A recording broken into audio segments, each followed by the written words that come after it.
Eto ang nakakatawa. Bukas ay magkakaroon na naman ng kudita.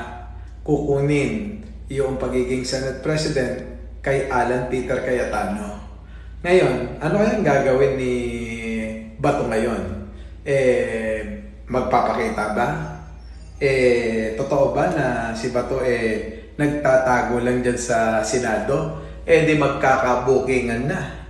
At kung sakali man na hindi naman nagtago dyan sa Senado si Bato, di ibig ba sabihin isasakripisyo niya yung kaligtasan niya na maaaring hindi na siya makaporma pa dyan kapag nagpakita siya. Nako, magkakaalamanan niyan bukas mga kababayan kung ano ba talaga totoo sa mga chismis, ano?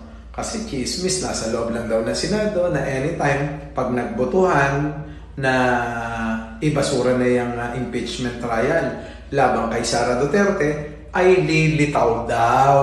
Kung hindi naman totoo yun at totoo namang itinakas ni Robin Padilla, o baka naman si Robin Padilla ang magdadala sa kanya dyan sa Senado kapag nagbotohan na, isusugal niya na talaga yung kanyang kaligtasan na hindi makuha at mapadala sa dahig. Yun!